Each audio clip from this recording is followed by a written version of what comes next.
నమస్తే, welcome to our channel. Pawan Kalyan పై నోరు పారేసుకుంటే సహించాం. కనీసం ఇప్పుడైనా జనసేన నాయకులు నిద్ర మేలుకున్నట్టున్నారు.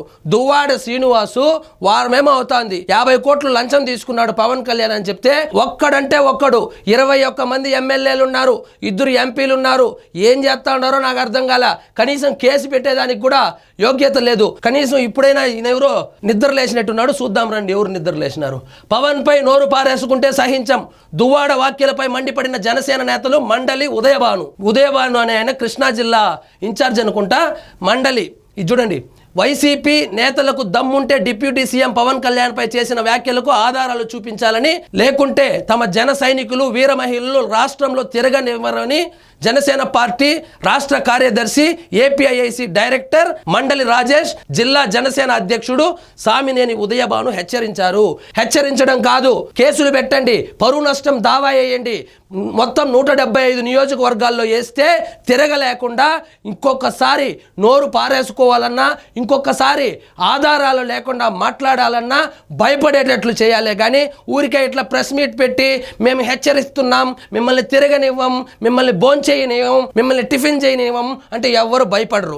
ఇంతవరకు 21 మంది ఎమ్మెల్యేలు ఉన్నప్పటికీ ఒక్కడు కూడా దువ్వాడ మాట్లాడిన మాటలను ఖండించకపోగా, ఖండించడం అంటే ఖండించడం కాదు, కేసులు పెట్టాలి కదా, లీగల్గా యాక్షన్ తీసుకోవాలి కదా. తీసుకున్నారా? లేదే. ఇలా నిద్రా వ్యవస్థలో ఉంటే పార్టీ అధ్యక్షుడిని తిడితేనే దిక్కు దివానం లేదంటే మిగిలిన నాయకులను కూడా తిడతారు. ఆయన లెక్క లేదంటే మీరు లెక్కే లేదు. కాబట్టి ఎప్పుడైనా ఎవరైనా పార్టీ అధ్యక్షుడిని విమర్శిస్తే సాయంత్రానికి ఒక 30 ప్రెస్ మీట్లు పెట్టే ఇది ఉండాలి. కానీ ఒకరైనా ప్రెస్ మీట్ పెట్టారా? అసలు జనసేన నాయకులు నిద్ర మేల్కొని ఉన్నారా?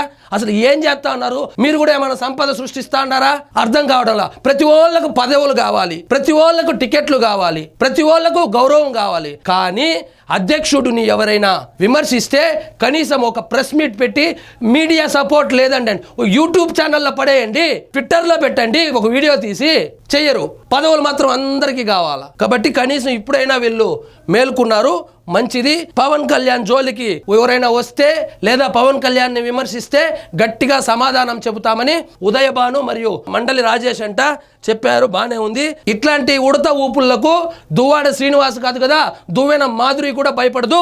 గట్టిగా సమాధానం చెప్పండి, హెచ్చరించండి, ఇల్లు ముట్టడించాలి. కానీ ఇదేంది ఇది? ఇలాంటి ప్రెస్ మీట్లు పెట్టుకుంటా కాలయాపన చేస్తే లాభం లేదు. కాబట్టి ముఖ్యంగా జనసేన నాయకులు చేయవలసిన పని, ఎవరైనా అధ్యక్షుడిని విమర్శిస్తే గంటలో మళ్ళీ ప్రెస్ మీట్ పెట్టి తిప్పి కొట్టాలి లేదా కేసులు పెట్టాలి. కానీ ఇలాంటి ఉడత ఊపుడు స్టేట్మెంట్లు ఇస్తే ఎవరు భయపడరు. కాబట్టి గట్టిగా తిప్పి కొట్టేదానికి ఒక ప్లాన్ చేసుకోండి. 21 మంది ఎమ్మెల్యేలు ఉన్నారు, 2 ఎంపీలు ఉన్నారు, 3 మంత్రులు ఉన్నారు. కాబట్టి అధికారంలో ఉన్నారు. ముఖ్యంగా అధికారాన్ని వాడుకోండి అయ్యా. ఇదండి ఈరోజు మన టాపిక్. మీకు ఈ వీడియో నచ్చినట్లయితే లైక్ చేయండి, షేర్ చేయండి, ఛానల్ మాత్రం సబ్స్క్రైబ్ చేసుకోవడం మర్చిపోవద్దు.